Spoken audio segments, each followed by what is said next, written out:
반갑습니다. 좀 전에 소개받은 국립상가학교 기획관일과의 한희성이라고 합니다. 반갑습니다. 이렇게 많은 분들이 오실 줄 모르고 좀 마음 편하게 준비했는데 주제는 무겁지만 편한 마음으로 들어주시면 고맙겠고요.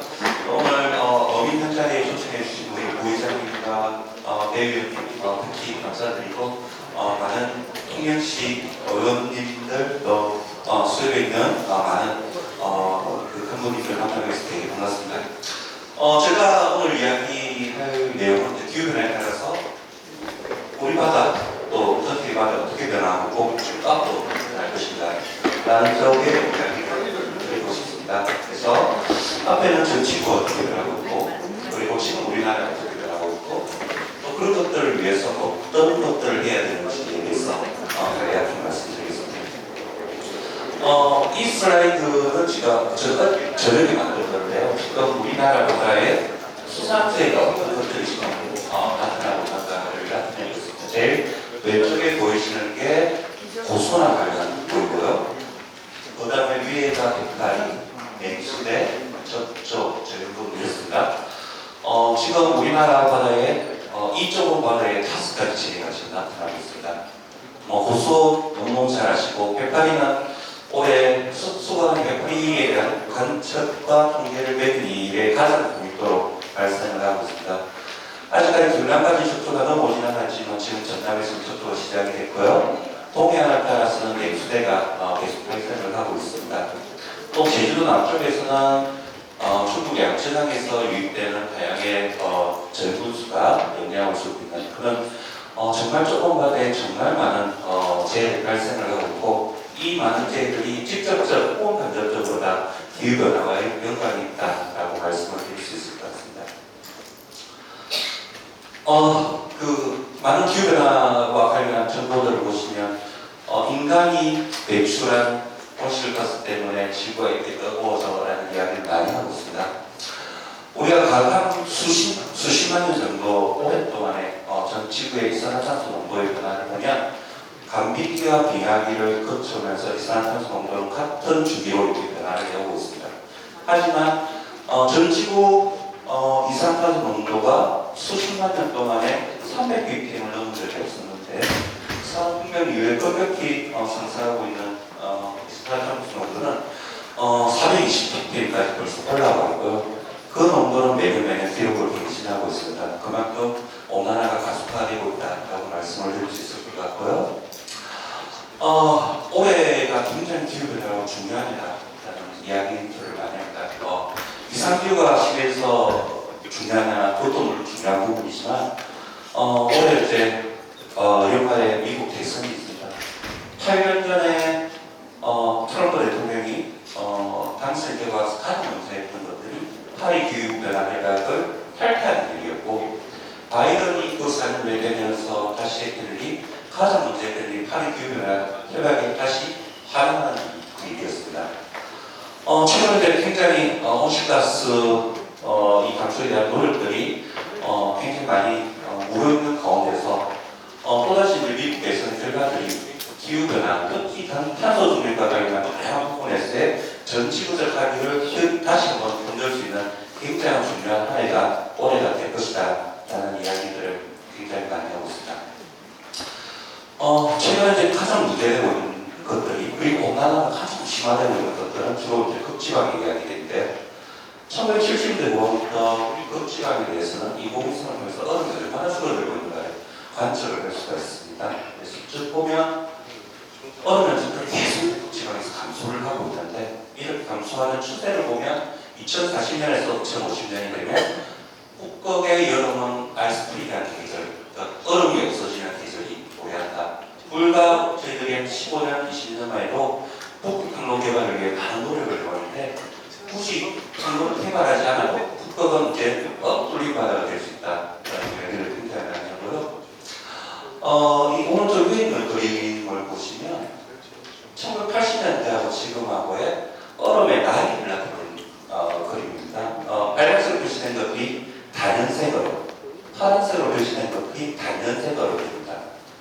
옛날에는 주로 단연색 얼음들이 분포를 하고 있어서 얼음들이 잘 녹지도 않고 유지할 수가 있었는데 최근에 보면 거의 다 얼음들이 단연색으로 매년 높고 매년 단연색으로 변하고 있다는 것은 그만큼 그 지방이 이제는 얼음이 없어진 것이 굉장히 자연스러워지는 그런 시점이 되고 있습니다.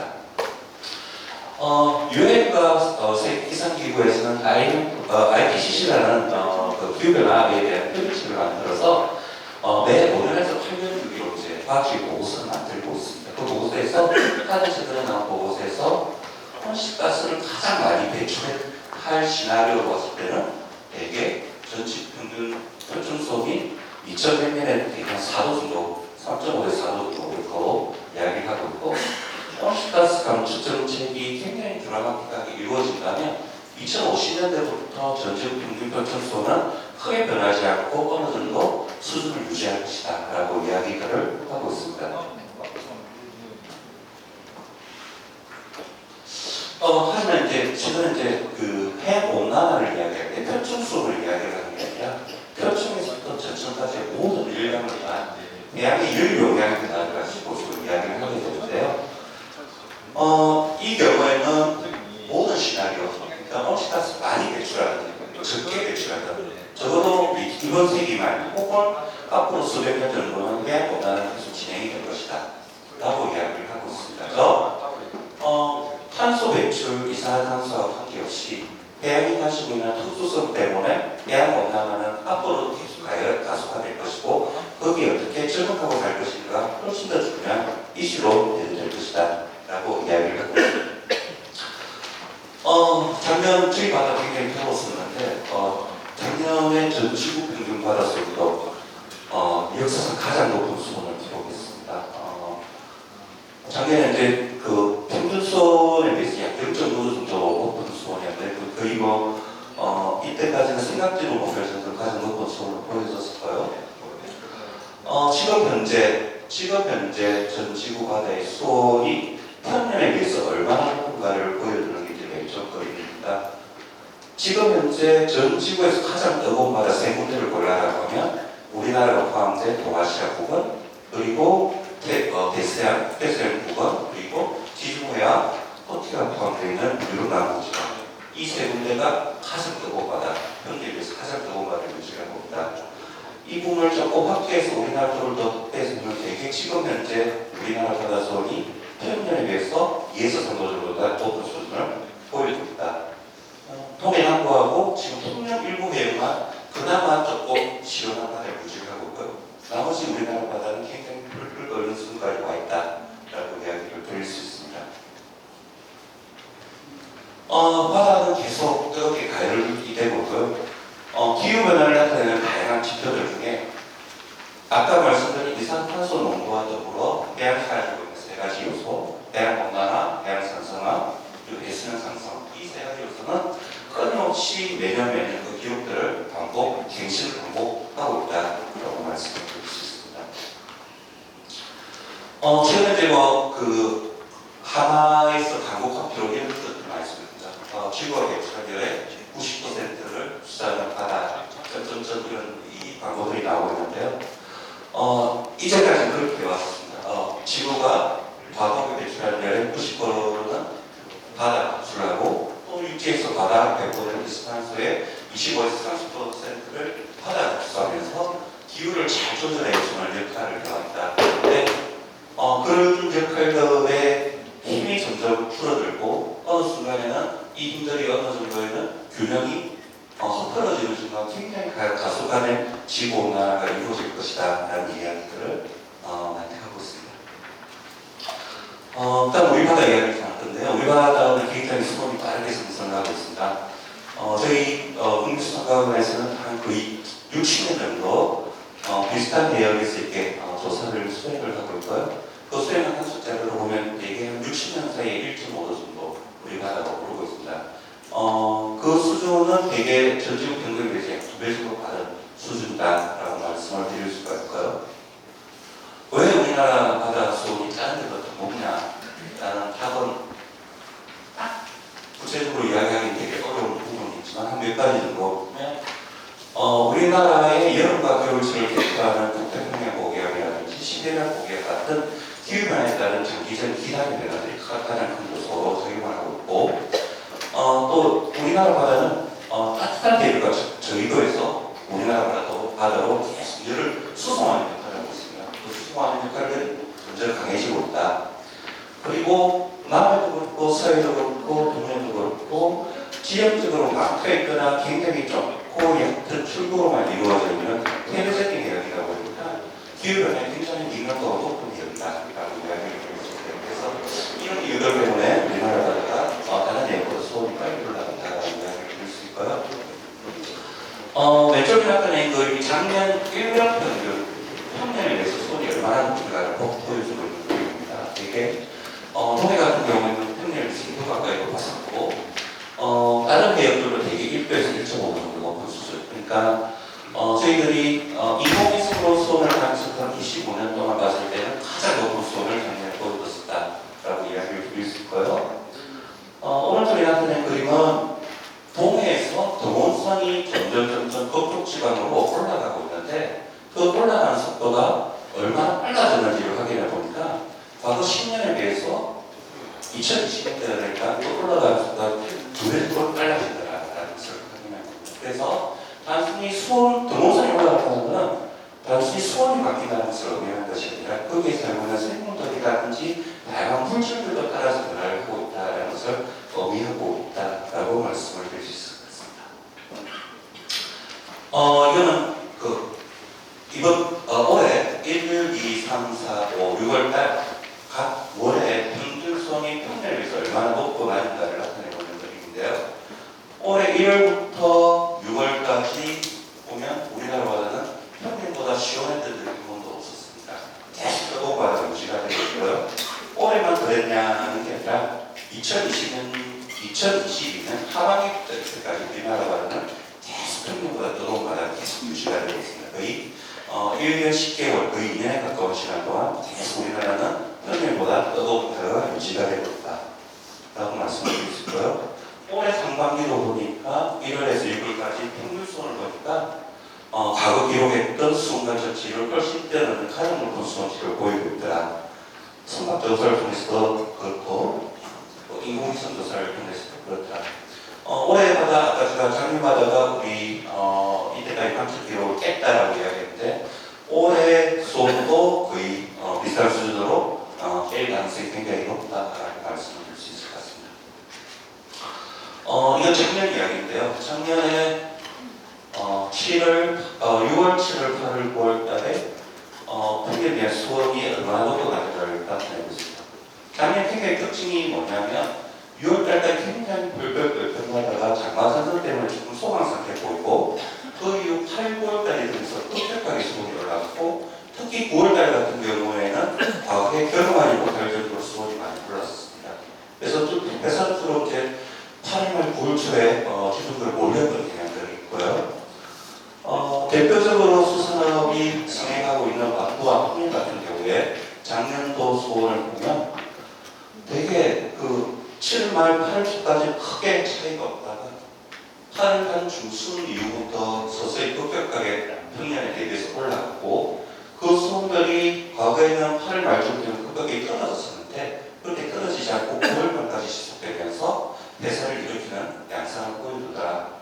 근데 올해도 굉장히 그와 비슷한 수온들이 장마가 끝마치고 나서 이제 급격히 수온이 오르고 한국에 이런 수온을 떨어뜨릴 만한 또 다른 요소가 안 보이면서 장기간 지속될 가능성이 매우 높아지는 그런 양상으로 변하고 있다라고 말씀드릴 수 있습니다. 표층 수온은 그런데 동해 같은 경우에 보면 표층과 그 아래 표층과의 아래 층간의 수온의 차가 굉장히 커집니다.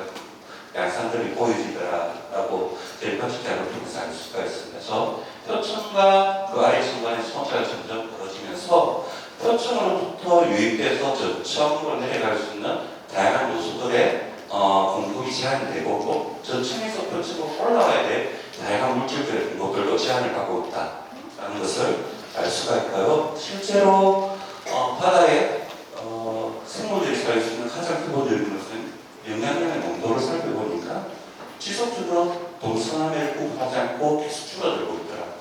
그 부분은 과거에는 굉장히 많은 영양분들이 표층으로 공급되는 양상이 보여졌더라면 지금은 강한 성적 때문에 저층에서 표층으로 이렇게 공급되는 영양분 공급량이 굉장히 많이 줄어들어서 그렇지 않을까라는 이야기들을 하고 있습니다. 그에 따라서 우리나라 바다의 기초세태들도 점점 줄어드는 양상을 보이고요. 1980년대 대비해서 지금은 되게 그 기초세태들이 줄어드는 양이 지금 한 60% 정도 수준을 차지하고 있고 전반적인 먹이 사슬의 아래 단계의 다양한 부분들이 감소하는 경향들을 보여주고 있다라고 얘기를 하고 있습니다. 즉 우리나라 바다는 수온 변화라든지 물리적인 변화들이 굉장히 급격하게 변화를 하고 있고 그런 것들이 생물이나 과학적으로 굉장히 큰 변화를 보여주고 있다라는 것을 이야기하고 있습니다.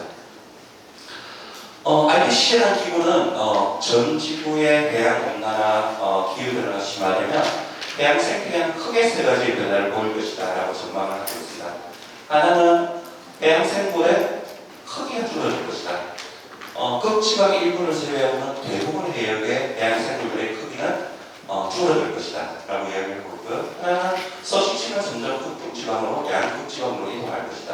세 번째는 산란이나 생물할 수 있는 생물의 계절들이 변할 것이다. 이 세 가지가 기후변화에 따라서 해양 생태계에 나타날 가장 중요한 징후들이다라고 이야기를 하고 있는데 이 세 가지 양상들이 우리나라 바다에서 벌써 보여지고 있다는 것을 알 수가 있습니다. 위에 그림 조금 짧았는데요. 이거는 8월달에 최근 12년 동안의 8월달의 수온이 평년에 비해서 얼마나 높고 낮은가를 나타내고 있습니다. 12년 보면 2004년하고 2020년 이 두 해를 제외하고는 여름철에 우리나라 바다가 평년에 비해서 낮았던 적이 없습니다. 그러니까 10년 동안은 계속 우리나라 바다는 평년에 비해서 높은 수온을 보이고 있다. 그리고 다른 논문에서 보면 이상 고수온, 그러니까 관측지에 비해서 굉장히 몰빵하게 높은 수온이 어떤 계절에 몰려있냐고 봤더니 8월달에 주로 우리나라에 몰려있습니다. 가뜩이나 우리나라 바다는 8월달에 굉장히 높은 수온을 보고 있는데 그 관측된 수온보다 월등 뛰어넘는 수온들이 보여지는 날도 주로 8월달에 몰리더라고요. 그러니까 당연히 여름철을 중심으로 해서 수온이 굉장히 크게 많이 발생하는 양상들을 보여주고 있다는 것을 알 수가 있고요. 저희들이 1990년대나 2000년대에 수성제가 뭐냐라고 이야기하면 거의 90% 이상은 적조를 이야기했습니다. 적조가 가장 비를 많이 주고 대표적인 비의 항목이라고 했는데 최근 한 14년 정도 흘러오면서 가장 제일 큰 요소로 차지할 것은 수온이다라는 것으로 알 수가 있고요. 그 수온에 따른 피해들이 최근으로 오면 올수록 점점 더 그 피해 양상들이 훨씬 커지더라. 양 시도에 가장 피해를 많이 주는 부분들이 적어도 한 20년 전하고 지금하고 완전히 다른 패러다임으로 변했다는 것을 알 수가 있습니다. 다양하게 이제 우리나라 바다도 앞으로 어떻게 될 것인가를 저희들 연구를 통해서 예측을 하고 있는데요. 가장 안 좋은 시나리오, 오시가스가 지금보다 더 많이 배출했을 때는 우리나라 바다가 2100년이면 현재 대비해서 약 4.5도 정도 높은 수준을 보일 것이다. 통영이 속해 있는 바다의 온도는 지금 대개 한 19도에서 20도 여기 왔다 갔다 하는데 2100년이 되면 24도 정도가 될 것이다. 24도는 지금 현재 오키나와 부근의 영평균 수온과 거의 맞먹는 수준이다. 그래서 우리나라 수온도 굉장히 아열다열되면서 동중계 남북의 정도의 굉장히 높은 수온대로 변할 가능성이 있다라고 말씀을 드릴 수 있을 것 같습니다. 그리고 저희들 고수온과 저수온, 고수온에 기준되는 걸 저희들 28도로 지금 기준을 잡고 있는데 28도가 되는 수온이 저희들 인접한 진해만 같은 경우에 현재는 대개 1년에 한 40일 정도 있다면 2100년이 되면 거의 100일 정도까지 그 28도 넘는 날들이 늘어날 것이다 라고 이야기를 하고 있고요. 역시 이제 그 칭사이 쪽에서도 비슷한 양상들을 보여주게 됩니다. 그래서 지금은 고수온 북부라는 게 대개 한 3-40일, 40-50일 정도 된다면 그때 적어도 이런 선생님 말에는 그 기준을 그대로 유지한다면 2배 이상 늘어날 가능성이 있다라고 말씀을 드릴 수 있을 것 같습니다. 우리나라 수산업, 해양생태계 기후변화에 취약하다는 이야기들을 많이 합니다. 그 이유들은 다 각자 다르겠지만 5가지 정도 요약할 수 있는데, 아까 말씀드린 것처럼 우리나라는 굉장히 수온 상승이 높다, 빠르다. 또 최근 5, 6년 사이에 우리나라 이쪽은 동아시아 쪽에서 수산물을 사랑하는 한국, 일본, 중국들이 굉장히 강한 어획 강도로 어획을 하고 있더라. 그리고 양식 시설들이 우리나라 같은 경우는 굉장히 내만이나 수심이 얕은 대역, 섬 이쪽으로 이렇게 밀집해서 운집이 되어 있다. 그것은 태풍이라든지 합기성에 대해서 굉장히 유리한 조건이 될 수 있지만 최근처럼 고수온이라든지 수온에 대한 폭염이라든지 강파에 따른 대기가 발생했을 때는 취약한 구조를 가질 수가 있다는 것으로 말씀을 드릴 수 있고요. 특히 이제 제가 이제 폭염, 폭발, 강우 다양한 상기 기후가 빈번히 발생을 하고 있고, 맨 마지막은 이제 우리나라가 수산물을 농수하다 보니까 수산물에 따른 물가 변동이 국민에 미치는 영향이 굉장히 크더라. 그만큼 민감한 부분이다라고 이야기를 드릴 수 있습니다. 그래서 이 5가지가 취약성이다라고 이야기를 할 수가 있고요. 그래서 기후변화를 대응하기 위해서는 다양한 것들이 필요한데, 저희 원에서는 키워드를 관측하는 시, 예측과 전망, 평가, 분석들을 통해서 이다면 이제 우리 발표해주신 이면정 과장님 말씀하신 양식업이라든지 또 선업이라든지 이런 쪽에 어떻게 기후변화에 적응할까, 그 기술을 개발하는 데 도움을 주는 부분들을 서로 일을 하고 있습니다. 실제로 다양한 미래 예측, 수온이라는 미래 예측 정보를 통해서 어떤 여기들이 좀 더 취약성이 높은가 같은 것들을 평가하고 분석하는 것들을 하고 있고요.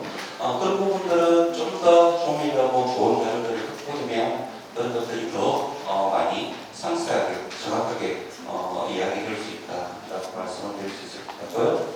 또 그 기후변화 영향을 파악하기 위해서는 다양한 관측 감시가 굉장히 중요한데, 그런 관측 감시의 기법들을 보도하는 부분도 저희들이 노력을 하고 있습니다.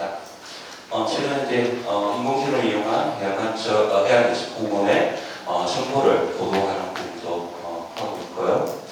또 다음에 이제 야식분에서 말씀하시겠지만 주로 이제 기후변화에 대한 대응 공정을 개발하는 부분들, 그런 것들도 같이 하고 있습니다. 이게 저 마지막 슬라이드 같은데요. 예.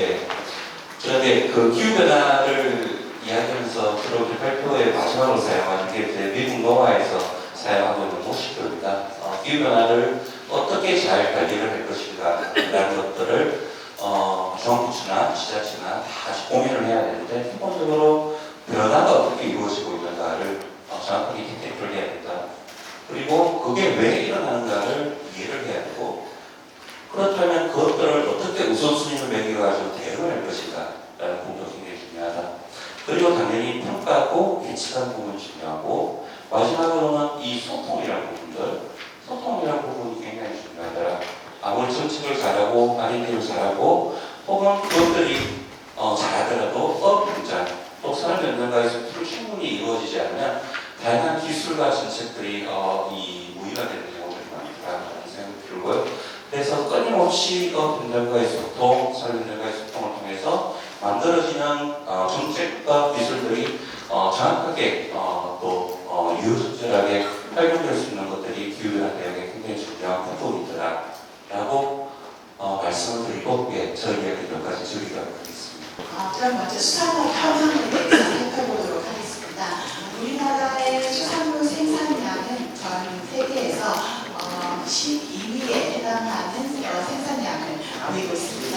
그 중에서 양식업은 중국이나 인도네시아, 인도, 베트남, 그리고 이제 방글라데시에 이어서 약 6위에 해당하는 생산량을 보이고 있어서 굉장히 상위에 속하는 상황입니다. 그래서 이제 그 우리나라 수산업이 이제 어업과 양식업의 생산 비율을 이제 잠깐 말씀드리면, 아까 앞서 보셔서 짐작하셨듯이 양식업 생산량이 굉장히 많은 많이 차지하고 있습니다. 1990년대 초반 하더라도 양식 생산량은 수산 생산량의 3분의 1 정도에 불과했지만 2000년대 중반부터 1대1 정도로, 그리고 2022년에는 이렇게 63대 37 이렇게 역전되는 현상을 보이고 있습니다. 그래서 그 양식 생산에서 가장 높은 비율을 차지하고 있는 것은 해조류이고요. 다음 페루 어류의 순입니다. 생산 금액에 있어서는 조금 다른 양상을 나타내고 있는데요. 어업의 비율이 훨씬 높은 것을 보실 수 있습니다. 이것은 양식업에서 생산하는 품목이 주로 이제 해조류이고, 어업에서는 원양어업에서 참다랑어라든가 대구 이렇게 물과 같이 품종들을 생산을 하기 때문에 어업 분야에서 오히려 생산 금액이 높은 것을 보실 수 있습니다. 아까 이제 잠깐 시설을 하면서 이제 좀 얘기를 나누면서 우리나라의 국민 1인당 그 수산물 소비량이 쌀 소비량과 거의 맞먹는 수준으로 올라왔다 이렇게 말씀을 드렸었는데요. 지금 보시면 쌀의 소비량이 계속 감소하는 반면 수산물 소비량은 국제적으로 증가하였습니다. 그래서 현재 수산물 소비량이 굉장히 전 세계에서 높은 국가이고요. 그 다음이 이제 수산물 소비에 이어서 쌀, 육류 이렇게 소비를 하고 있습니다. 다음 수산물 교역 현황입니다. 우리나라의 수산물 수출은 26억 불 정도로 수입 금액이 1.3배 정도이고요. 수출하는 나라는 중국이고 미국이고, 수입은 러시아, 중국, 베트남 순입니다. 그래서 수출하는 품종을 보시면 김이 가장 높고, 그 다음에 연어, 굴, 오징어, 대구의 순입니다. 그래서 여기서 우리나라에서 직접 생산하는 것은 김과 굴 정도이고, 다른 품종들은 원양어업에서 어획한 것들이고요. 수입하는 품종에 있어서는 명태, 새우, 그다음 오징어, 연어, 참다랑어의 순으로 수입을 하고 있습니다. 그럼 양식업 현황에 대해서 잠시 살펴보도록 하겠습니다. 우리나라 양식업은 해조류, 폐류, 어류의 순으로 발전이 되었습니다. 그래서 이렇게 발전이 되고 80년대에는 집약적 양식 기술이 개발이 되면서 점차 이렇게 발달해 오면서 환경 오염이 심화되는 상황을 맞이하였습니다. 그래서 2000년대 중반 이후에는 지속적 양식을 위한 기술이 개발되고 있습니다. 우리나라 주요 양식 종과 생산량을 살펴보면 어류는 멸치, 조기몰라, 숭어의 순이고요. 폐류에 있어서는 굴, 호박, 바지락, 전복의 순입니다. 다음 해조류는 미역, 다시마, 김의 순이고, 이것은 생산량이고 생산 금액에 있어서는 약간 다른 양상을 보이고 있는데, 이것은 다음 슬라이드 보시면서 설명드리겠습니다. 양식 생산량이 계속 증가했다고 말씀드렸는데요. 최근 경향을 보면 약간 다른 경향을 나타내고 있습니다. 이렇게 18년부터 보면 생산량은 22년에 급감했고요. 생산 금액에 있어서도 감소하는 추세를 나타내고 있습니다. 이런 경향은 어류나 폐류 그리고 각각류에 있어서도 같은 경향을 나타내고 있으나, 해조류하고 기타 생물에 있어서는 약간 최근에 증가하는 경향을 나타내고 있습니다. 아시다시피 해조류에 있어서는 김 수출 호조와 관련이 있고요. 기타 생물에 있어서는 멍게가 작년에 생산이 좀 많이 되었습니다. 그래서 이 부분에 있어서 생산량과 생산 금액이 증가하였고, 기타 생물에서 미더덕이라던가 오만둥이, 해삼의 양식 생산량은 계속 감소하는 추세입니다.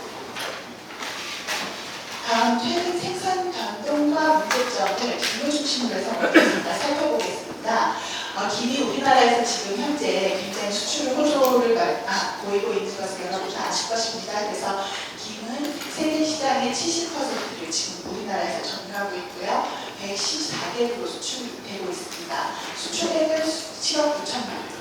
그래서 생산량은 55만 톤 정도를 유지하고 있습니다만, 이렇게 수출이 계속 증가하고 있고요.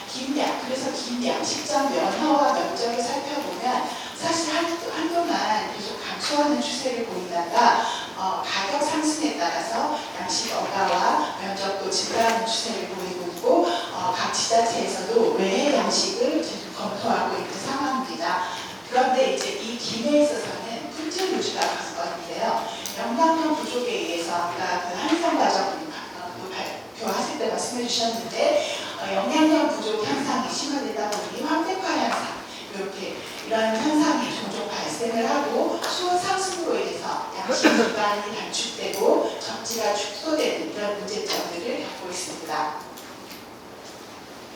다음 페루 부분입니다. 페루에 있어서는 생산량이 계속 감소하는 추세를 보이고 있었는데요. 여기서 양식 면허와 면적도 이렇게 감소하는 추세를 보실 수 있습니다. 이것은 노령화와 수온 상승 그리고 환경 오염에 따라서 피해가 증가하기 때문에 생산량이 감소하고 그래서 생산성이 감소함으로써 이제 양식을 포기하는 어간도 생기고 있고요. 그리고 그렇지 않을 경우에는 양식 종을 전환하는 경향이 있습니다. 그래서 이때 생산량을 보시면 당연히 이제 우리 30만 톤 내외로 꾸준히 유지되는 반면 가리비의 양식 생산량이 증가하는 것을 보실 수 있고 바지락의 생산량은 계속 급감하고 있는 것을 보실 수 있습니다. 그래서 이렇게 고수온 내성 종이나 가물성 종, 고부가 같이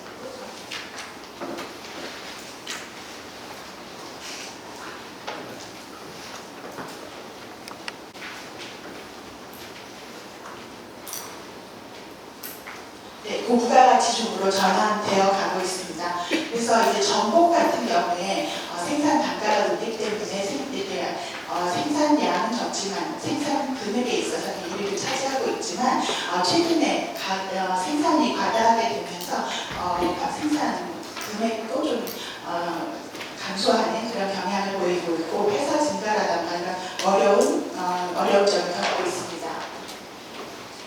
다음 기후 변화의 영향과 국내 상황을 한번 살펴보도록 하겠습니다.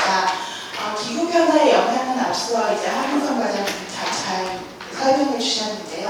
한번 간략히 살펴보면 기후 변화로 인해서 기온이 상승하고 기상이변이 빈번하게 나타나며 해양 생태계 변화를 일으키게 됩니다. 그리고 질병이 증가하게 되고 생물 다양성이 감소하는 이런 영향을 겪게 되는데요. 우리나라 온난화의 정도는 어느 정도 이제 살펴보도록 하겠습니다. 앞서 이제 한 과장께서 잘 설명해 주셨지만 다시 한번 요거 잠깐 들어보면 기온 상승폭은 세계 평균의 1.5배, 수온 상승폭은 2.1배, 해수면 상승폭도 1.8배로 세계의 평균에 비해서 굉장히 가파르게 기후 변화가 되고 있습니다. 그래서 이러한 것을 볼 때 기후 변화를 극복하기 위한 전략 마련이 매우 적극적으로 이루어져야 할 것으로 판단됩니다. 그래서 기후 변화에 따라서 자연 재해도 굉장히 다양하게 나타나고 있는데요. 여기 주요 수산 재해를 보시면 이상수호라든가 이상조류, 유해생물 이렇게 해서 10가지로 세분화되어 있는 것을 보실 수 있습니다. 그래서 이렇게 다양하게 겨울철에는 저수 그리고 그 이후에 이제 유해 생물들이 몰려오고 이후에 이제 동해안에 냉수대가 시작되는 시기와 맞물려서 남해안에는 산소 부족 운동을 겪게 됩니다. 이후에 여름이 되면 고수온이 오고요. 이어서 장마 기간은 장마나 홍수로 인해서 저염분수가 와서 피해를 또 일으키고 이 이후에는 장마 이후에는 양양염의 대량 유입으로 인해서 적조와 같은 그런 플랑크톤이 대량 발생을 하게 됩니다.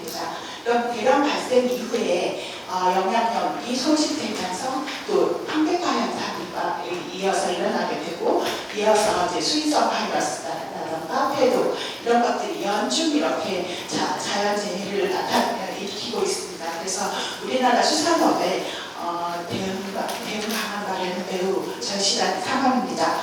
이 부분은 아까 이제 한 관장님께서 설명해 주셨는데요. 고수온 피해가 가장 크고 정조 이런 순으로 자연재해를 일으키고 있습니다. 그러면 우리나라 이제 기후 변화와 사회적 여건에 따른 문제점 이제 계속 말씀드려서 이제 다 짐작하시겠지만 질병의 빈번한 발생, 그리고 신종 질병의 출현, 그리고 양식 가능 기간이 단축되고 적지가 감소하는 문제죠. 그리고 양식 생물의 생리적 특성을 변화하기 때문에 이에 대한 배움이 필요합니다.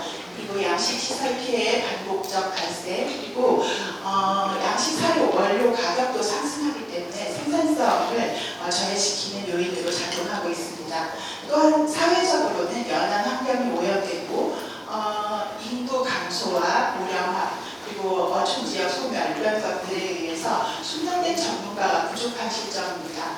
그다음 전기료라든가 이렇게 에너지 사용 비용이 상승하고 수산료 소비 감소에 따른 판매 가격 하락, 이런 것은 전체적으로 양식 생산성 감소로 이어지게 됩니다. 그래서 이러한 문제점을 기반하여서 기후변화를 극복하기 위한 양식연구의 전략을 4가지로 개별화해서 추진이 되고 있습니다. 먼저 품종을 개량하는 육종 연구라던가, 그리고 식품종을 개발하는 양식종의 다양화, 이런 연구가 추진이 되고 있고요. 생산성 감소 요인을 완화시키기 위해서 양식 환경 모니터링 시스템을 운영을 하고 양식 비용을 상승시키는 요건들에 대해서 R&D를 추진하고 있습니다. 친환경 양식 기술을 개발하고 있고요. 노동력 문제라던가 이런 것들을 해결하고 환경을 조절하는 양식을 하기 위해서 양식 시스템의 자동화, 스마트화가 추진되고 있습니다. 그럼 지금부터 R&D 동향에 대해서 소개해드리도록 하겠습니다. 먼저 육종 현황입니다. 육종 연구는 지금 엽치나 전복, 김 등을 주로 해서 이제 추진이 되고 있는데요. 향후 굴이나 새우에 대해서도 육종 연구를 추진하려고 계획하고 있습니다. 기존에는 이렇게 표현형 위주, 그러니까 성장이 빠르다던가 비만이 빠른 개체들을 골라서 먼저 선발육종 하던 방식에서 그런 개체의 유전자를 분석해서 유전자를 탐색해서 그런 유전자를 가진 아이들을 육종하는 이런 유전체 육종으로 연구의 방향이 전환되고 있고요. 그동안에는 속성장 위주였습니다만 고수온 내성, 그리고 질병 내성 등을 가진 개체들을 육종하는 방향으로 확대되어 가고 있습니다. 기존에 그리고 속성장 위주로만 이제 그 육종을 하던 것을 이제는 고수온 내성과 질병 내성을 같이 가진 개체라던가 이렇게 복합형질을 육종하는 형태로 육종의 방향이 확대되고 발전되어 가고 있습니다. 김의 경우에는 우리나라가 지금 이렇게 세계적으로 세계 시장을 제패할 수 있었던 것이 종자 자급률을 높였기 때문입니다. 2012년은 굉장히 중요한 해인데요. 해조류의 품종 보호 제도가 시행된 해입니다. 그 이전에는 우리가 이제 우리나라의 종자 자급률이 20%에 불과했습니다. 그런데 이 품종 보호 제도를 앞두고 저희가 2000년대 초부터 그 속성장이라던가 이런 것들을 형질을 가진 아이들을 육종을 하기 시작했습니다. 그래서 이렇게 신품종을 19가지를 개발을 해서 2012년 이후 이렇게 우리가 우리종으로 양식을 할 수 있게 되었고요. 현재 우리나라의 종자 자급률은 95%에 달합니다. 그런데 이런 육종 연구는 세대 교본을 통해서 우량 형질을 추적하여야 되므로 시간이 굉장히 장시간 소요됩니다. 그래서 이제 노르웨이의 연어 같은 경우에 육종을 하는데 거의 50년이 소요되었다는 것을 감안하면 저희가 항상 여름이 오면 육종 연구 어떻게 될까 이렇게 전화가 많이 오거든요. 근데 좀 장시간 좀 기다리는 시점으로 좀 지켜봐 주셨으면 합니다. 다음 양식종 다양화 연구입니다. 이것은 이제 고수온에서 키울 수 있는 종들을 개발하기 위해서 아열대 종들을 우리나라 국내에 서식하고 있는 종과 같이 교배를 해서 교잡종을 만드는 것이 포함이 됩니다. 그래서 여러분 잘 아시다시피 대왕바리와 아열대 종인 대왕바리와 국내에서 서식하고 있는 바리류를 교배를 해서 근접 바리를 만드는 것인데요. 현재 그 종자 생산 기술이라던가 이런 양성에 대한 기술은 확립이 되었습니다만 현재 아직 종자라던가 월동장의 부족 문제로 인해서 상업화까지 이르지는 못하고 있는 상황입니다. 그래서 이런 문제들을 이제 여기 경남수산자원연구소에 참석해 주셨는데요.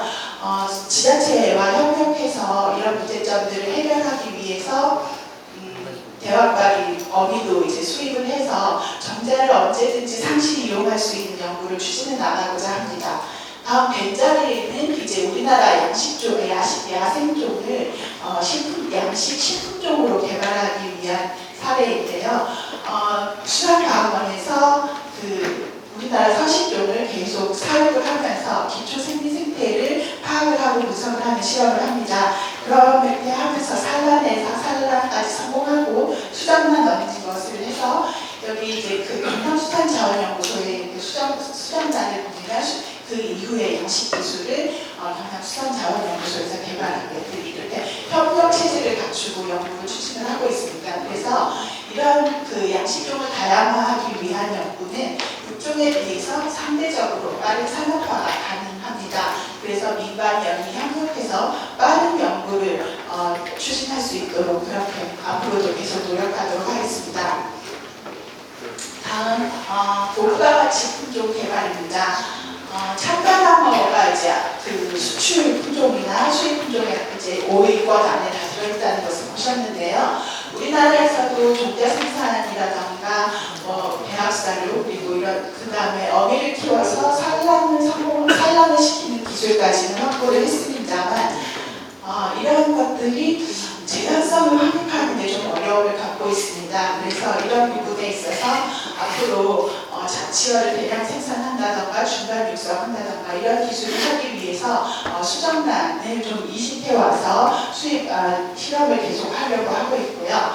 변장화에 있어서도 이제 수정란 생산 기술이라던가 인공종자를 이제 실병장어까지 만드는데 기술을 한번 이제 성공을 했습니다만 이것을 대량 생산하는 거에는 아직 매우 큰 어려움을 겪고 있습니다. 그래서 이런 연구는 계속 추진을 하면서 대량 생산까지 갈 수 있도록 추진되고 있습니다. 다음 창조기입니다. 창조기는 2006년에 종자 생산 기술을 개발을 했고 이후에 2010년까지 양식 기술을 개발을 했습니다만 양식산 창조기는 국민들의 선호도가 떨어져서 그 당시에 산업화에 실패하였습니다. 그래서 이후에 산업화를 위해서 조기에 종자 생산을 해서 조금 더 큰 객체로 수확을 할 수 있게 하는 기술이라던가 그리고 알배기 암컷을 만드는 기술 이런 기술을 확보를 했고요. 현재는 이런 이제 산업화를 위해서 현장 실험을 대량 생산하는 실험을 하고 있고 그리고 간편식으로 가공하여서 젊은 사람들이 간편하게 먹을 수 있는 그런 제품으로 개발하는 연구를 하고 있습니다. 다음 양식 생산성 저하 요인을 완화시키기 위해서 각 해역의 양식 환경을 모니터링하고 생물학적 반응이라던가 질병도 모니터링하는 그런 연구를 계속 진행하고 있고요. 이렇게 해서 얻어진 각 해역의 환경들을 기반으로 해서 각 생물의 반응을 보는 실험을 실내에서 다시 실험을 하고 있습니다. 예를 들면 절식 기간이 어느 정도 되어야 하는지 그리고 또 수온이 급격하게 변화할 때 어떤 패턴에서 몇 도씨 정도 급격하게 변화할 때 이렇게 전복이 폐사하는지 이런 관련된 실험들을 계속 진행을 해서 양식 생물을 관리하는 요령을 업데이트해 나가고 있고 그리고 폐사가 발생했을 때 왜 죽었는지 판단하는 근거로 이렇게 계속 구축을 하고 있습니다. 다음 이제 탄소 중립과 관련된 있기도 하고요. 이제 양식 생산성을 이제 저하시키기 위해서 완화하기 위해서 곤충 사료나 미용 해조류를 활용해서 사료를 만드는 연구를 진행을 하고 있습니다. 어부는 양식 생산 비용의 30%에서 높게는 70%까지 해당을 합니다. 그런데 1990년대 들어서 어묵 가격이 굉장히 상승하면서 양식을 할 때 굉장히 생산성을 떨어뜨리는 요인으로 작용을 하고 있습니다. 그래서 음식 쓰레기를 재활용할 수 있는 이렇게 곤충 사료, 동해 등을 이용해서 사료를 만드는 연구, 그리고 해마다 우리 바다에 대량으로 떠밀려와서 어려움을 갖고 있는 불청객이죠.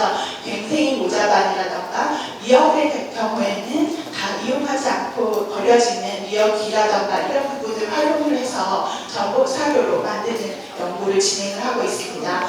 이렇게 했을 때 그 탄소 흡수 효과가 뛰어나고 특히 이 미용 해조류를 출산용 한우 사료로 만들어서 공급을 해봤는데요. 이런 경우에 메탄 저감 효과가 매우 우수한 것으로 알려져서 굉장히 지금 관심을 가지고 진행되고 있는 연구입니다.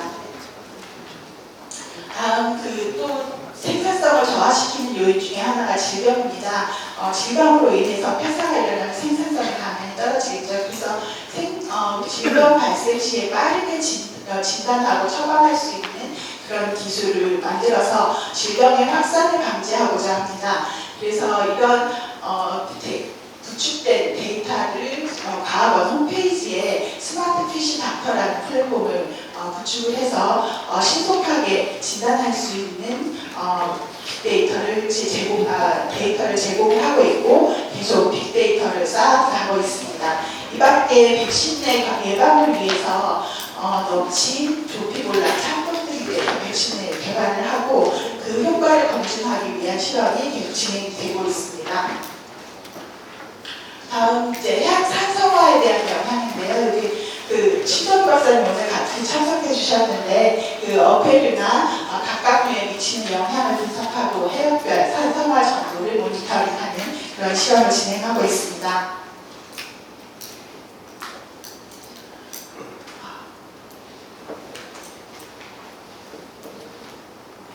네, 그리고 이제 다음 친환경 양식 기술입니다.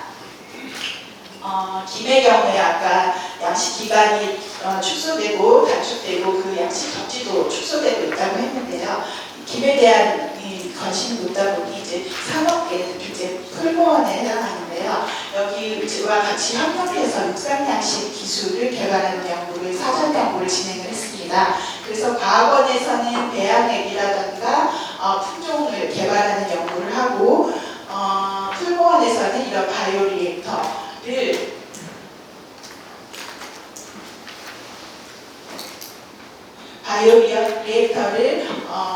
개발하는 연구를 진행을 했습니다. 그래서 이렇게 사전 타당성 조사를 했고요. 아직 경제적인 문제가 남아있기 때문에 해결해야 될 문제는 많이 남아있습니다. 그래서 아마 해양수산부에서는 내년에 대형 과제로 이것을 계획하고 있고 아마도 킹스트를 통해서 대형 과제로 추진될 것으로 알고 있습니다.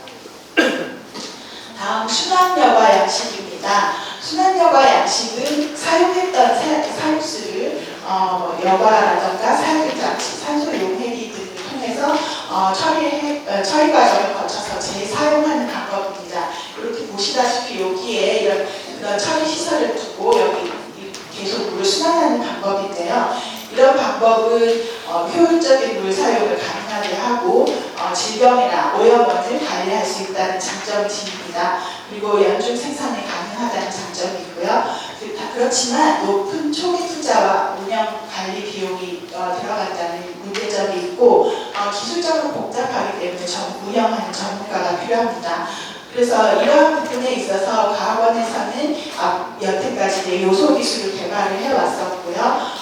현재는 이렇게 100톤 규모의 두 개 수조를 두고 현장 실증 실험을 진행을 하고 있고 제주도의 넙치 양식장이 지금 물을 그대로 이렇게 배출하는 형태로 운영이 되고 있는데 순환여과 양식으로 좀 전환하기 위해서 순환여과 이렇게 그런 처리 시설을 놓기 어려운 상황이기 때문에 수조 내에 이렇게 처리 시설을 두고 운영하는 방안에 대해서도 지금 현재 검토하고 실험을 지속하고 있습니다.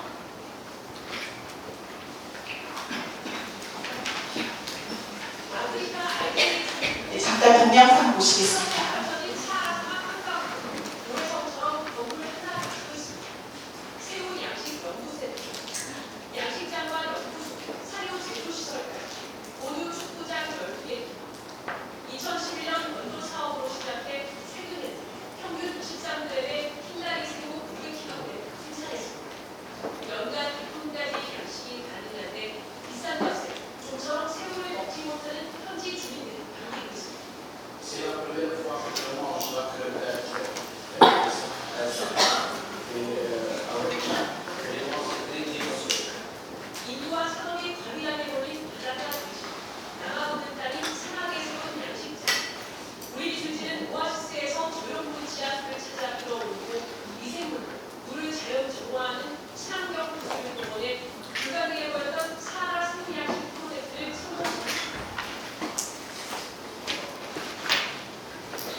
양식인데 이렇게 보시다시피 아까 미생물을 이용해서 양식하는 기술을 보급을 했다고 했는데요. 이것은 바이오플락 기술입니다.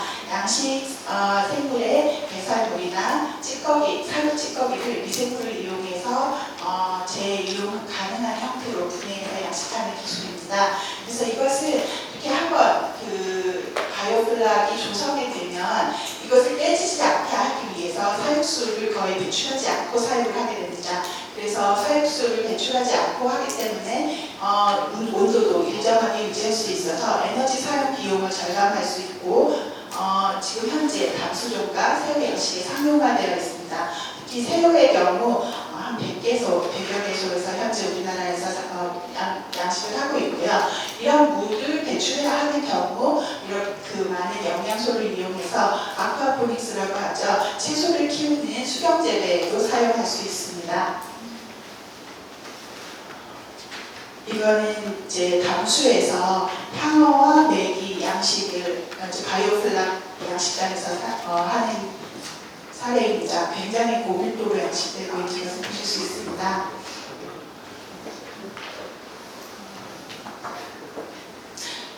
그러면 이제 친환경 양식 기술에 대해서 마치고 자동화 기술에 대해서 좀 개발하고 있는 사례에 대해서 소개해드리도록 하겠습니다. 여러분 잘 아시다시피 센서를 양식장에 넣어서 수온이라든가 요전해소 강염 등을 이렇게 모니터링해서 그 양식장에 어떤 변화가 생길 때 한계치 이하로 변화가 생길 때 대처할 수 있도록 알람 장치를 하거나 이렇게 하는 방향으로 개발이 되었고요.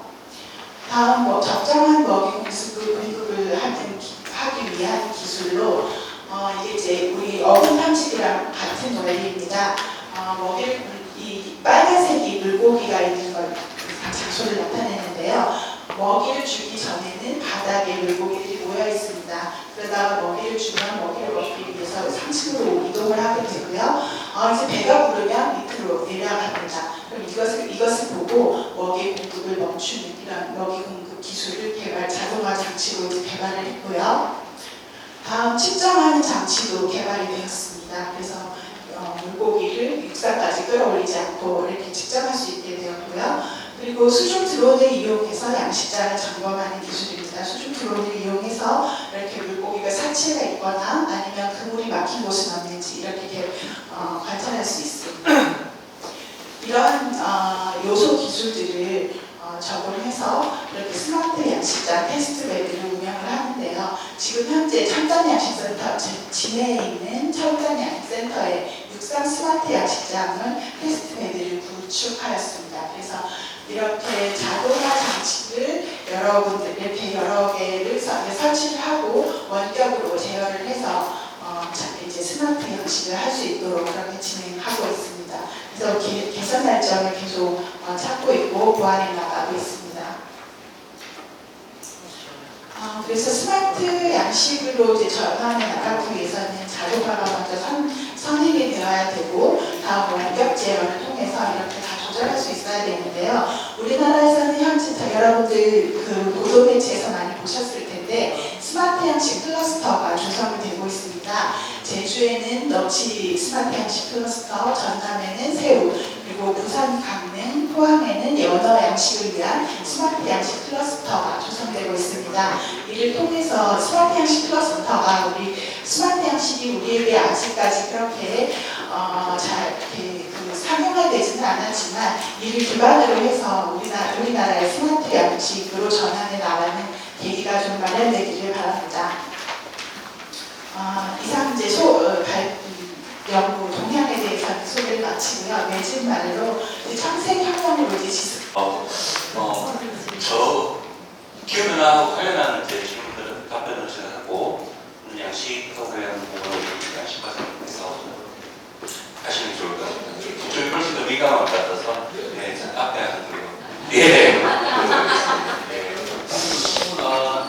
저 질문은 그렇게 많지가 일단은 장단기 예측적으로 어떻게 볼 수 있는가 이거는 제가 저한테 연락을 주시면 정확하게 이메일이나 문자를 통해서 볼 수 있는 사이트를 개별적으로 말씀드리겠다라고 하고 안 그러면 우리 이태리 팀장님을 통해서 그 사이트를 제공해 주시면 거기서 공유할 수 있도록 하겠습니다. 그리고 그녀보다 왜 몸마다 더 수온이 높은가라는 부분은 궁극적으로 있습니다. 연안 근처는 특히 서해남에는 강한 조류, 우리나라 강한 조류가 있기 때문에 연중 좀 잘 섞이는 구조가 있습니다. 연안이면 그렇기 때문에 상대적으로 덜 섞이는 몸바다가 수온이 높은 경향들이 높고요. 단 해수가 들어오지 못하는 연안 한쪽 내만 같은 경우는 거기에 혜택을 못 받고 있습니다. 그래서 그쪽은 굉장히 기온과 비슷한 속도와 온도로 같이 올라갑니다. 그래서 연안이라고 단하는 게 아니라 내만에는 소통이 안 되고 수심이 낮고 추운 데서는 거의 기온과 같이 온도가 변하고 있다라고 말씀드릴 수 있고요. 그 쪽이 훨씬 더 취약하다라고 말씀을 드릴 수 있을 것 같습니다. 좀 전에 기후변화 대응 센터를 입과 관련한 부분인데요. 기후변화 대응 건립센터하고 관련해서 아마 전남 쪽에서는 농림 쪽에서 기후변화 대응 센터를 운영하고 있는데 왜 해수는 그런 걸 안 하고 있냐? 또 그런 부분에 대해서 또 전남도에서 또 추진을 하기 위해서 노력을 하고 있습니다. 그런데 저희들은 작년에 이제 저희 국립수산과학원에 처음으로 기후환경연구부라는 부를 만들었습니다. 그 이제 어떻게 보면 국단인데요. 네. 그 정도는 큰 규모의 이제 연구소들을 처음 만들었고, 이제 만든 지 딱 1년이 지났습니다만, 이제 3개과 2개 센터가 포함되어서 기후변화 연구를 본격적으로 시작하는 단계이기 때문에 좀 더 지켜봐 주시면 기후변화에 대한 중요한 연구 결과들이 좀 더 많이 나오지 않을까라는 생각이 듭니다. 그리고 고수온에 따른 해양생태계 변화는 많은 피해가 예상된다. 이런 고수온의 직접적이고 큰 피해는 구체적으로 어떤 게 예상되고 해소하기 위해서는 어떤 형식 가능한 필요한가라는 말씀을 해주셨습니다. 근데 저희들이 이제 고수온에 따른 피해를 현재 가두리 영식장 대표님께서 말씀하셨듯이 눈에 보이는 가장 큰 피해는 폐사입니다. 해양시설물 대량 폐사가 가장 큰 문제이고 5월에도 8월부터 시작되면서 제주와 충남, 어제부터 이제 전남 고흥 쪽에서도 폐사가 대량으로 발생을 하고 있습니다. 굉장히 큰 부분을 이거를 어떻게 막아야 되는가 하는 부분에 대해서는 고민도 많고 또 다양한 정책적 노력도 필요하고 예산도 필요하다고 생각됩니다. 그런데 이제 저희들이 조금 우려를 하는 부분은 지금 이제 약식생물의 대량 폐사 같은 것들 이제 눈에 보이는 데이터이고 실제로 해양 생태가 이런 이상 고수온들 때문에 어떻게 변화하고 영향을 받고 있고 또 서식지 환경이 어떻게 변화하고 있고 이런 부분에 대해서는 조금 우리가 눈에 보이지 않다고 간과하는 부분들이 있습니다. 그래서 그런 부분들을 어떻게 집중적으로 연구하는가로 저희들이 해야 될 부분이고요. 그래서 꼭 눈에 보이는 부분, 좀 전에 양식에 대해서는 대입하는 말씀하시겠지만 제가 담당하고 있는 이 생태계 부분도 어떻게 보면 눈에는 안 보이지만 굉장히 축적되고 이런 이상 현상들이 축적되고 틀림없이 영향을 받기 때문에 그런 부분을 어떻게 대응할까 그리고 어떤 연구를 추진해야 될까 그것들이 또 무형으로 공유제 바다에 어떤 피해를 주고 있을까를 대응하고 연구해야 되는 부분이 굉장히 중요하다는 생각이 듭니다. 기후변화에 따른 기후 적응 대응의 실제 통영에서 이루어지는 사례는 없나요? 라고 하셨습니다. 근데 이 기후 적응 대응이라는 게 너무 반복해서 아마 눈에 보이는 종을 바꾼다 이런 부분도 되겠지만 어떻게 보면 다양한 해조수를 관리를 한다든지 해양 쓰레기를 줄인다든지 아니면 다양한 방법에서 적응 대응 방법이 있을 것 같습니다. 근데 실제로 딱 구체적으로 이건 기후변화 적응이야 대응이야 라고 말하기는 딱 하나를 꼽기는 굉장히 어렵지만 다양한 방향에서 통영시에서도 노력을 하는 걸로 알고 있고 특히 오늘 같은 이런 자리들을 만드는 게 굉장히 중요하다고 생각합니다. 그래서 저희 같은 연구기관이나 아니면 정책 담당자들 또 어제 활동을 하시는 분들 업계에 계신 분들 모두 모여서 힘든 점을 같이 이야기하고 그 소통을 갖고 가서 저희들이 연구사업이나 정책으로 방향을 할 수 있는 다양한 소통의 자리를 아까 우리 배 의원님도 말씀하셨지만 그런 자리를 만드는 하나가 기후변화 적응에 대응에 굉장히 중요한 부분이 아닐까 그런 것들을 선도적으로 하고 있는 게 아니라 통영시가 아닌가 그런 생각을 합니다.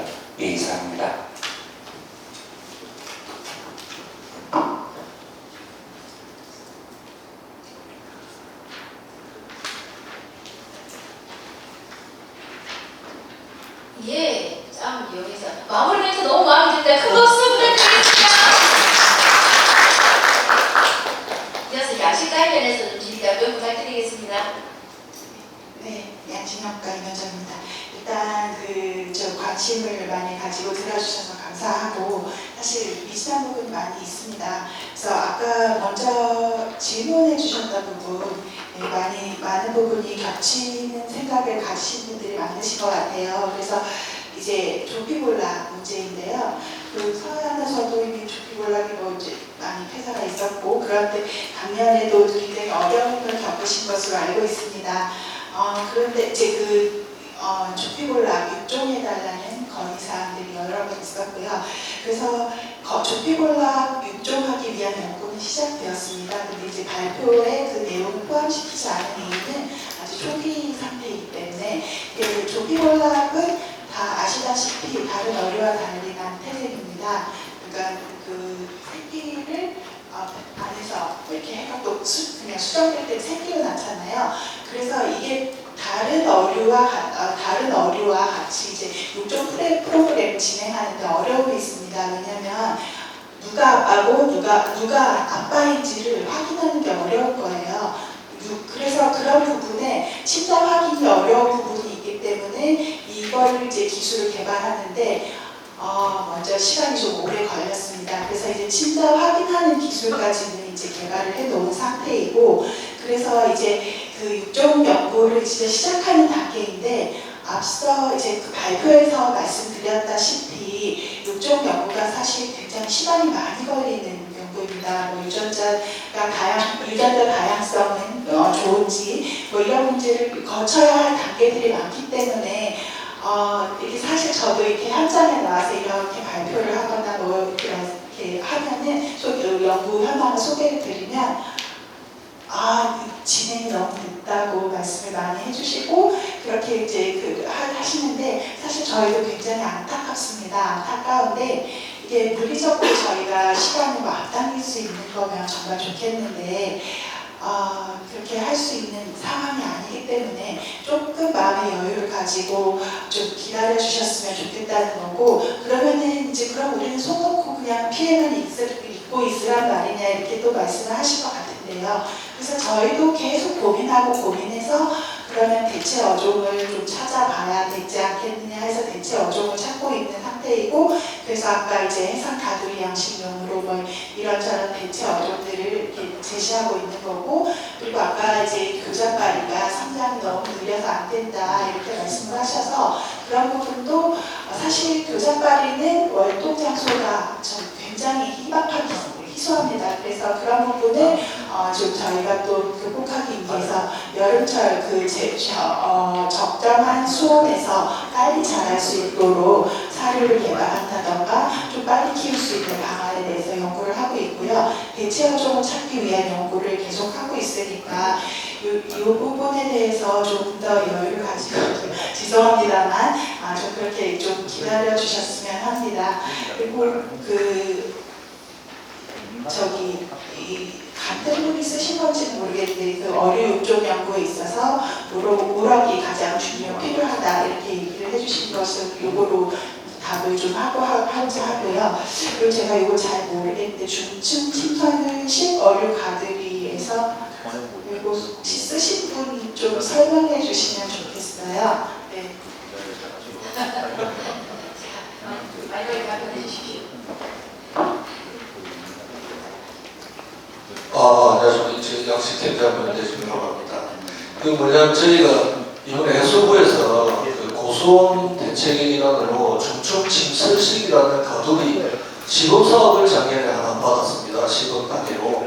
그래서 이제 욕지에 지금 올해 건설을 할 건데 이게 사례가 전국에 없다 보니까 저희가 어려움을 많이 겪고 있습니다. 그래서 일본의 경우는 거의 80%가 지금 중층 침설. 이 원리가 어떤 거냐면은 평소에 3, 4m에 위치하고 있다가 이제 사료를 주거나 할 때만 표층이 올라오고 그 다음 다시 3, 4m 유지가 됩니다. 그 다음에 이게 수심 30m까지 이게 내려가게 설계가 되어 있습니다. 그러면은 우럭 같은 경우는 여름에 고선이 오거나 수심이 내려갈수록 안정적이기 때문에 상당히 안정적이라 하는데 시범사업이다 보니까 보니까 이런 사례가 국내에 없다 보니까 좀 어려움이 있습니다. 그래서 연구기관에 한번 제가 물어보는 취지였습니다. 이상입니다. 아, 네. 죄송합니다. 그 제가 눈이 좀 안 좋습니다. 그래서 예, 중증 심사실의 식에 대해서 이제 좀 동해안에서 이제 이렇게 하는 사례를 좀 제가 봤는데 여기서 가장 문제가 되는 것은 경제성 부분하고 그리고 이제 그 사료를 주로 사실 이렇게 쭉 나가야 되고 그걸 계속 매일 작업을 하려면 그런 부분이 좀 어려움이 있을 것 같아요. 사실 보통 노르웨이나 이런 경우에는 이렇게 스마트화라던가 이렇게 자동 먹이 급이 장치가 되어 있으니까 그게 되는데 우리나라 같은 경우에 이제 좀 사료 공급이라던가 이런 것들이 굉장히 이렇게 계속 정기적으로 이루어지기 좀 어려운 문제점이 있고 그리고 또 남해안 같은 경우에 이제 조피몰락을 대체하기 위해서 그런 생각도 했었는데 또 그 욕지 부분은 좀 괜찮겠습니다만 이 인근에는 이제 산소 부족한 저층 산소가 부족한 상황 이런 것들을 생각을 해서 이제 사실 좀 어려움이 있진 않을까 이런 생각을 좀 했었고요. 우리나라에 지금 시범 사업으로 하시니까 가능한 일인데 사실 우리나라의 양식의 문제점 중에 또 가장 큰 문제점이 명세성입니다. 이렇게 유럽이나 뭐 다른 쪽 해외에서는 그 기업적인 규모로 크게 하기 때문에 초기 시설 투자라던가 이런 비용 문제를 좀 극복하고 넘어갈 수가 있는데 우리나라에서 좀 이렇게 우리나라에서는 그냥 한 가족 단위로 양식이 되고 있는 것이 많기 때문에 그런 것을 하기에 자본 문제라든가 뭐 이런 것들이 사실 좀 접근하기 어려운 점이 있지는 않을까 이렇게 생각을 했었는데요. 그래도 한번 이렇게 또 시도를 하고 있는 것이니까 저희 또 어려움이 있으면 저희도 항상 같이 고민하면서 문제점에 대한 해결 방안을 찾아 나갈 수 있도록 그렇게 하도록 하겠습니다. 되셨습니다. 네. 그러면 요거는 그렇게 하고요. 그다음 불종폐 유전적 열성화 진행 중. 그래서 현재 불종폐 육종 연구 진행 여부를 이렇게 적어주셨는데요. 아까 육종 연구 소개해드릴 때 굴하고 새우가 차기 육종 연구의 테마로 잡혀있다 이렇게 말씀을 드렸습니다. 그래서 굴이 이제 열성화되어 있다 그런 얘기를 항상 이제 회의에 가면 그 말씀을 하시고 종자 생산에 어려움을 겪는다 그런 얘기를 항상 하십니다. 그래서 과학원 차원으로도 그 연구진을 보강해달라 이런 얘기를 건의사항으로 넣어주시거든요. 그래서 지금 이번에 그러니까 폐류 육종 전문가를 이번에 신규로 또 한 명 뽑았고 연구진도 한 명 또 그 기존 연구관도 육종 전문으로 하시는 분을 또 남동의 연구소에 발령이 나서 이렇게 하고 있어서 굴 육종에 대해서 준비를 하고 있으니까 죄송합니다만 기다려달라고 해서 죄송합니다. 근데 계획하고 있고 추진하려고 계속 준비를 철저히 하고 있습니다. 네, 어떤 분이 질문하셨는지 모르겠는데 네, 이 정도로 답변 맞춰도 될까요? 또 더 있으실까요? 50년 걸린다는데 그걸 문제 준비하면 우리 하고 나면 네, 굴 육종에 대해서는 사실 근데 물론 맞습니다. 이제 육종을 완전히 하려면 그렇게 시간이 오래 걸리는 건 맞고요. 그런데 굴에 있어서는 문제를 해결하려면 완전히 육종이 되어야 되는 것은 아니라고 생각이 됩니다. 어떤 문제점 때문에 종자 생산이 안 되고 있는지 이런 부분을 저희가 계속 남동연구소에서 보고 있으니까요. 육종을 완전히 완성하는 육종을 통한 문제만 해결만이 방법은 아닌 것 같아요. 그래서 인공종자 생산이 잘 안 되는 문제점이라던가 이런 부분에 있어서는 어디가 걸림돌이 되는지 파악하고 조금 해결할 수 있는 방안을 빨리빨리 마련하도록 하겠습니다. 한 개만 더 드립니다. 네. 과장님, 아까 불육종 하시는 분을 갖다가 새로 채용하셨다 했다 아닙니까? 근데 일전에 다른 배류를 하시는 분하고 인터뷰를 해보니까 그분이 그 자기가 연구할 때 제일 어려운 점이 뭐냐면 1년 6개월에서 2년 되면은 활동을 딴 데로 보내버린다는데 그거는 해결이 됐어. 제가 말씀드릴게요. 일단 제가 굴육종 전문가라고 말씀드렸는데 거기 약간 저기 오해가 있는 게 우리나라에 페루 육종 전문가가 없습니다. 그래서 그냥 육종 전문가로 이렇게 이번에 새로 채용이 됐고요. 그래서 그 이제 페루에 접목해서 유자체 육종을 하기로 했고, 그 부분에 있어서 1년 6개월 있다 가는 사례는 없을 것으로 생각되는 게 과거는 신규 채용되면 4년은 그 자리에 있어야 합니다.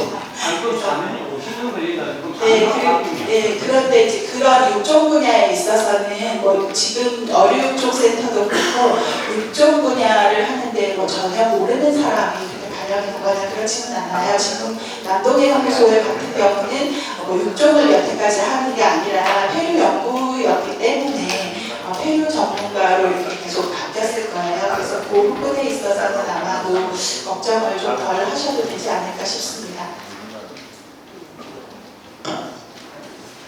그 질문에 대해서는 제가 답변을 좀 마치도록 하겠습니다. 그리고 다음 질문은 기후변화에 따른 대응 방안으로 양식종의 다양한 친환경 양식 그리고 스마트 양식 산업 등 개발 전략에 대해 설명해 주셨습니다. 특히 스마트 양식 산업과 관련하여 우리나라는 어느 정도 수준까지 올라 있으며 실제 현장에서 적용하고 있는 사례가 있는지 일단은 설명 바랍니다. 이렇게 적어주셨는데요. 정말 이렇게 답변을 하려니까 제가 사실 전 쥐구멍에 들어가고 싶습니다. 우리나라가 앞서 말씀드린 것처럼 이렇게 가족 단위 이렇게 이루어지다 보니 양식이 이루어지다 보니까 스마트 양식에 대해서는 사실 수준이 매우 낮습니다. 왜냐하면 기술 투자가 되어야 되고 전문가가 투입이 되어야 하는데 그런 공학적 전문가가 양식 현장에 들어온 사례는 얼마 되지 않았습니다. 그래서 이제 통영에 이제 그 스마트 자동화 장치를 개발하시고 이런 그 블루오션이라던가 뭐 여러 군데 있을 거예요. 몇 군데 가보니까 하시는 분들이 이렇게 공학을 전공으로 하신 분들이 좀 들어와서 자동화 장치라던가 이런 것들을 개발하는 선진 사례들이 많이 이렇게 보이고 있는데요. 우리나라의 지금 현재는 스마트 양식까지는 사실 그렇게 가지 못하고 지금 아까 제가 발표를 할 때도 스마트 양식과 관련해서 테스트 베드를 조성을 해서 현장 실증 연구를 추진하고 있고 문제점들을 파악해서 보완하는 작업을 하고 있다 이렇게 말씀을 드렸습니다. 그리고 스마트 양식 클러스터가 우리나라 지자체 5군데에 조성이 되고 있다고 말씀을 드리면서 그 스마트 양식 클러스터를 통해서 대량 생산이 되고 그래서 우리나라 양식이 좀 스마트 양식으로 전환해 나갈 수 있는 계기가 좀 마련이 되기를 바란다 이렇게 말씀을 드렸는데요. 그 뜻에는 사실 우리나라가 스마트 양식이 성공한 사례가 아직까지 이렇게 없기 때문에 이런 부분에 이제 좀 그 스마트 양식 클러스터에서 어느 정도 역할을 해주고 그 사례를 보고 따라가는 그런 어떤 롤 모델이 되어줬으면 하는 바람에서 좀 말씀을 드린 거고요. 그래서 지금 현재는 이제 자동화 설비라던가 이런 것들이 계속 요소별로 개발이 되고 있는 상태이고 스마트 양식 양식에 대해서는 좀 낮은 수준이라고 이렇게 답변 드리고 싶습니다. 죄송합니다. 이 정도면 될까요? 네. 그러면 다음 질문은 이것도 스마트 양식에 관련해서 말씀해 주셨는데요. 기존 양식 산업에서 친환경 또는 스마트 양식 산업으로 변화하는 데 있어서 어민들이 스스로 한다는 건 현실적으로 불가능하다고 생각됩니다. 정부가 정책 지원 사업을 한다고 해도 어민들은 기존 방식에서 쉽게 바꾸지 않으려는 경향이 있습니다. 어민들을 동참시킬 수 있는 인센티브가 주어져야 한다고 생각하는데 좋은 방안이 있는지 말씀해 주십시오. 이렇게 적어주셨는데요. 적어주신 말씀 그대로 다 100% 공감합니다. 어민들께서 스스로 스마트 양식으로 이렇게 전환해 나가려면 초기 자본이 많이 필요하기 때문에 사실 좀 힘든 부분이 많이 있을 거예요.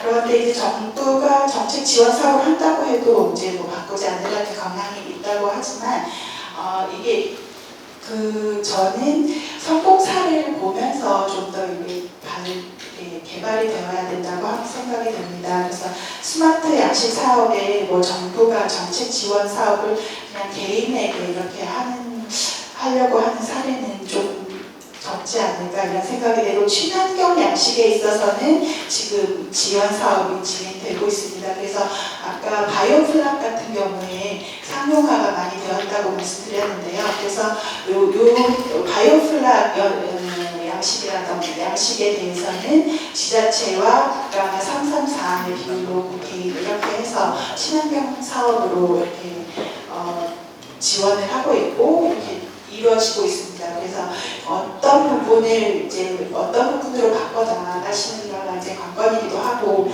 스마트 양식 산업에 스마트 양식에 있어서는 조금 더 기술이 개발되기를 조금 더 기다려 주시면서 지켜보시면서 어떻게 하실 건지, 어떤 식으로 개발을 시켜 나가시면 좋을지 조금 더 고민하고 검토해서 참여하시는 게 어떨까 생각이 듭니다. 그래서 스마트 양식 클러스터의 역할이 그래서 중요하다고 생각이 됩니다. 이 정도면 답변이 될까요?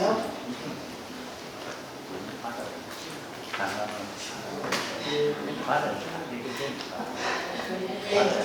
그리고 기후변화에 안전한 육상양식장에 대한 부분에 어느 정도 국가적으로 추진적이고 지원 동향이 어떤지, 육상양식 대규모 단지를 조성하여 분양하는 방법 등은 가능한지, 전 세계적으로 육상 대규모 양식장이나 먼바다에서 대규모 바다의 양식장들은 생각하고 있는지 이렇게 질문해 주셨습니다.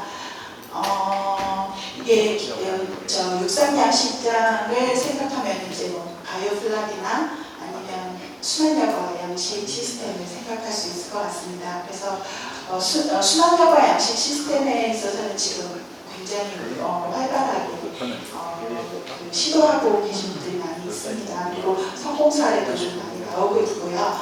그래서 국가적으로 이제 지원 동향 이 부분에 대해서는 제가 정책적으로 조금 미비한 점이 있어서 자세하게 설명드리지 못하는 점이 좀 아쉽지만 죄송함을 전하고요. 육상양식 대규모 단지를 조성해서 분양하는 방법이 가능한가? 이 부분에 있어서도 이게 지금 그러면 개인의 규모이지 아니면 뭐 정부의 지원을 받아서 하는 것이라면 그 부분은 사실 이렇게 지금까지 그렇게 짜여진 정책 지원 사업은 없는 것으로 알고 있는데 네, 조금 더 협의가 필요하지 않을까 싶습니다. 그리고 전 세계적으로 육상에서 대규모 양식하는 사례는 굉장히 많이 있습니다. 유럽이나 노르웨이나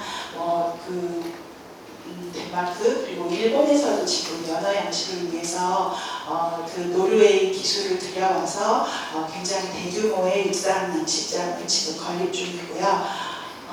그래서 이게 앞으로 우리가 기후변화를 위해서 환경을 우리가 이렇게 관리하면서 양식을 해야 되기 때문에 우리가 나아가야 할 방향이 아닐까 생각이 됩니다.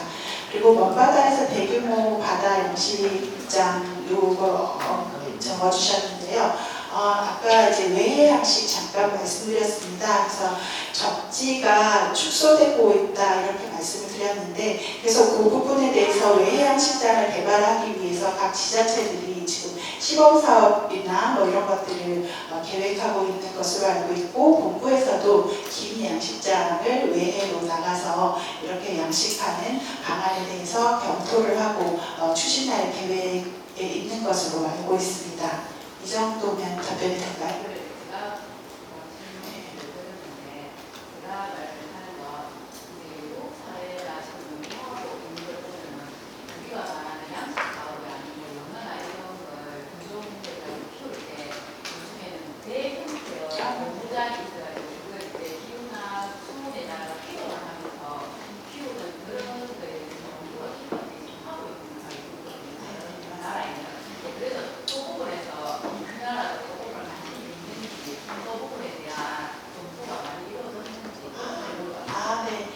의원님 그 좋으신 지적인데요. 사실 몇 달 전에 부산에서 노르웨이하고 세미나가 있었어요. 그래서 노르웨이 세미나를 하면서 제가 이제 그쪽 전문가한테 우리나라 작년에 그 전복 피해가 굉장히 컸다. 이런 얘기를 하고 이제 뭐 그 고소도 있었고 그다음에 수온 변화가 급등을 했고 이런저런 문제점을 얘기하니까 노르웨이 쪽 전문가는 왜 그렇게 하지? 그냥 배 하나 거기 물 가둬서 양식 그냥 환경 조절해서 양식하고 말씀하신 것처럼 옮겨 다녀와 뭐 이렇게 하면 될 텐데 그걸 뭘 고민해? 이렇게 얘기하시더라고요. 그래서 저는 좋겠다. 답변 너무 간단해서 좋겠다. 근데 우리는 사실 자본이 문제고 기술도 지금 현재 그렇게 확립되어 있지 않은 상태이기 때문에 어느 정도 시범 양식이 필요한데 그것에 대한 이제 예산이라던가 이런 것들이 사실은 굉장히 많이 논의되어야 할 것으로 생각되고 필요한 사업이라고 저도 동의합니다.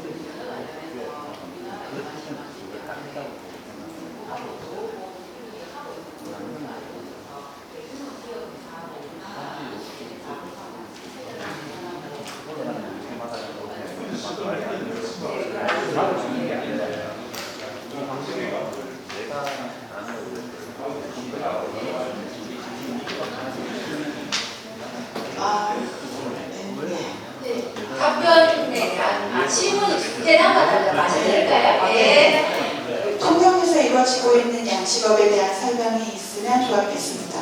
죄송합니다. 저도 와서 생각했습니다. 이게 사실 저는 이런 성격의 모임인 줄 제가 미처 파악을 죄송합니다. 저희 불찰입니다. 제가 와서 좀 더 통영에 집중했어야 됐구나 하는 생각을 하고 제가 자료 준비가 좀 부실했던 것 같은데 그런 점에 대해서 좀 양해를 부탁드립니다.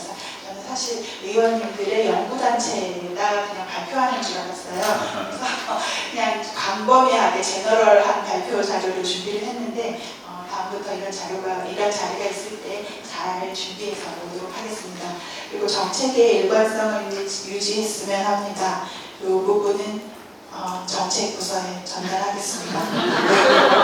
그리고 불리한 지리적 여건에 멍게 어업권 소멸보상 정책이 필요하다 이렇게 말씀해 주셨습니다. 생산성 감소, 상품성 가치 하락 시 가격 급감으로 어업이 생길 위험.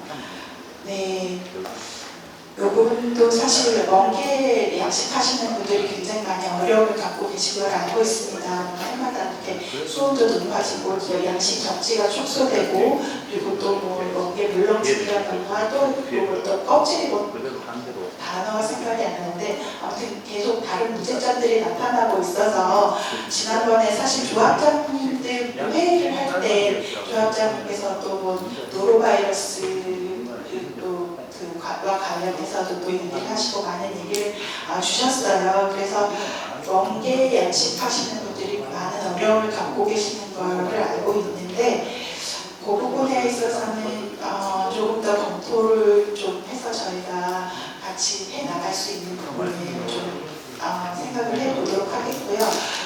정책에 대해서 어업권이 소멸되고 이런 부분에 있어서 사실 양식 생산성이 하락하면서 양식을 이제 포기하시는 분들도 지금 많이 생기고 있고 이런 상황이고 그리고 또 현재 그 어장환경 평가제가 도입이 되면서 이제 환경이 좀 좋지 않은 그 수준에 못 미칠 때 양식이 중지되고 이런 것들을 지금 계속 설명하고 있는 단계인 것으로 알고 있습니다. 그래서 이 부분에 있어서는 꼭 이 소멸보상 정책에 대해서는 이제 좀 공부하고 좀 협의를 해봐야 될 부분이지만 어민들께서도 좀 더 같이 고민해 볼 부분을 저희와 함께 같이 고민을 해봤으면 좋겠습니다. 이상입니다. 예. 추가 질문 있습니다. 주관적인 질문을 좀 드리겠습니다. 저는 멍게술도 이수도 경제사무입니다.